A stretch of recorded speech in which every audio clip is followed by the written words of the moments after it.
ठीक है, मैं आपको रोक रहा हूं इस चर्चा में। मैं अजय आलोक जी के पास भी चलूंगा, अजय उपाध्याय जी के पास चलूंगा, माफी चाहूंगा। अजय उपाध्याय साहब, क्या कहना आपका? अभी ठीक है, राजीव रंजन जी भी दावा कर रहे हैं और जो आंकड़ा सामने आया है, लेकिन अजय आलोक साहब का तो कहना है कि एक बात उन्होंने जरूर कही कि राजनीति मैथ्स नहीं है, केमिस्ट्री है।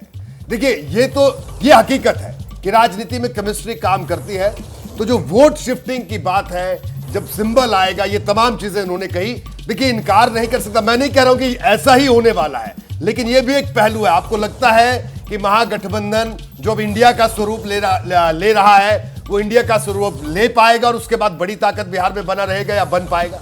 जी, बात ठीक कहा उन्होंने, अजय जी ने की, और आपने भी कहा कि राजनीति जो है, राजनीतिक समीकरण कैसे बनते हैं, वो मैथ से नहीं बनते, केमिस्ट्री से बनते हैं। और जातीय केमिस्ट्री जो है वहाँ बहुत ही प्रभावी रही है बिहार की राजनीति में शुरू से, कर्पूरी ठाकुर जी से लेकर के और आज तक की राजनीति। जातीय इक्वेशन की जब आप बात करेंगे तो ये लोग नेचुरल अलायंस है। लालू जी की जो पार्टी है और नीतीश जी की जो पार्टी है, एक तरह से शुरुआत में यदि देखें तब जब ये लोग साथ थे, तब चाहे वो 90 के दशक की बात करें या बीच में चले गए और फिर आए लौट करके, तब जब वे लौट कर साथ में दोनों हुए, तो निश्चित तौर पे वहाँ की पूरी राजनीति जो है वो बदल गई। यही केमिस्ट्री बदली है। और मुझे लगता है कि अभी के जो परिप्रेक्ष्य है जिसमें आप चर्चा कर रहे हैं, और जो वहाँ का इक्वेशन बदला है जातीय जनगणना को लेकर के, सामाजिक न्याय के मुद्दों को लेकर के, सरकार के निर्णयों को लेकर के और सरकार के कार्यों को लेकर के, और लालू जी का जो वोट बैंक है, नीतीश जी का वोट बैंक है, और कांग्रेस और उसमें वाम दलों का वोट बैंक, जो गरीब गुरबे का जो वोट बैंक है, इन सबको यदि आप सामूहिक तौर पे एक साथ एक मंच पर लाएंगे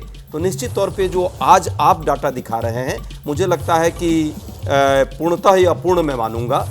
इसकी पूर्णता तब साबित होगी कम से कम ये 35 प्लस पर जाएगा। और मुझे लगता है कि ये इक्वेशन मैथ के कारण मैं नहीं कह रहा हूं, जातीय जो केमिस्ट्री है उसके कारण। ठीक है, आपका कहना है कि केमिस्ट्री भी आपके साथ है और जातीय जनगणना की बात का जिक्र आपने भी किया, बल्कि राजीव जी ने भी हाँ जिक्र किया। मैं AK वाजपेयी साहब आपके पास आऊंगा। देखिए, पिछली बार एनडीए में जेडीयू भी थी तो बड़ी ताकत थी, लेकिन अभी बीजेपी प्लस की हम बात कर रहे हैं, यानी उसमें एलजेपी भी है, 16 से 18 से बड़ा नुकसान। क्या जो ये दावा कर रहे हैं, जाति का जिक्र भी हो रहा है, क्या एनडीए को मजबूत बना पाएंगे आप लोग? क्योंकि आपकी पार्टी में भी तो एक झगड़ा चल रहा है। ऐसा है कि बिहार की जनता जो है वो, उनके मन में एक सवाल है कि 15 साल लालू यादव ने राज किया, 18 साल से नीतीश बाबू याद करें, मिला क्या? आज भी वो डिमांड कर रहे हैं कि बीमारू राज है नंबर 1। आज भी वो डिमांड कर रहे हैं कि स्पेशल स्टेटस दीजिए। और 30 साल के बाद जातिगत जनगणना के सवाल पे आप खड़े हो रहे हैं और जनता को मूर्ख बनाने की कोशिश कर रहे हैं। आपने 75% जो है रिजर्वेशन भी दे दिया।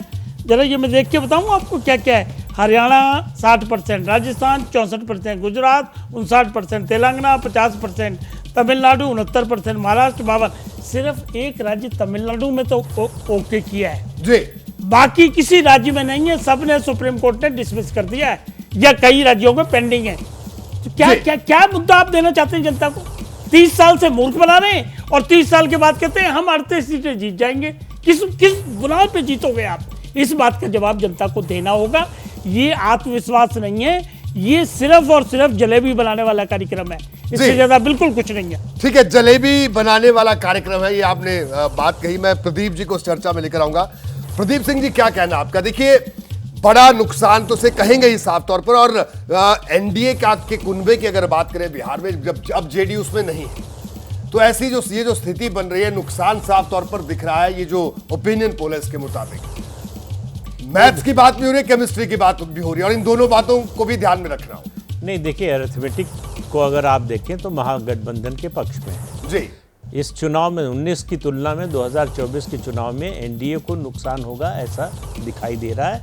बीजेपी को व्यक्तिगत रूप से, मतलब पार्टी को भले ही न नुकसान हो रहा हो, उसकी 17 सीटें थी, लगभग कमोबेश जो आपके आंकड़े बता रहे हैं कि उसी के आसपास हुआ है, 17 सीटें उसकी मिल सकती हैं। लेकिन एनडीए का जो कुनबा था पिछली बार 2019 में, वो अब बिखर चुका है, तो इसलिए उसका नुकसान होगा। लेकिन आप देखिए, ये अर्थमेटिक जो है वो आपको याद होगा 2019 में सपा और बसपा मिलकर चुनाव लड़े थे उत्तर प्रदेश में। और लग रहा था जो अर्थमेटिक था उससे लग रहा था कि बिल्कुल स्वीप कर जाएंगे, बीजेपी साफ हो जाएगी।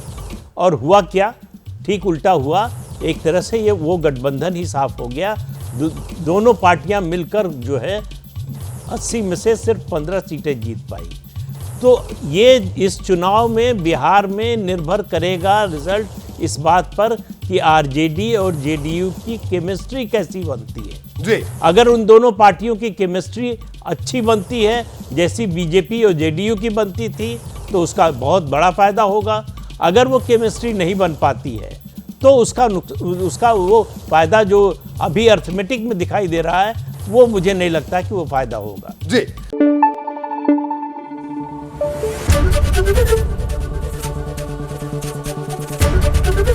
एबीपी न्यूज आपको रखे आगे।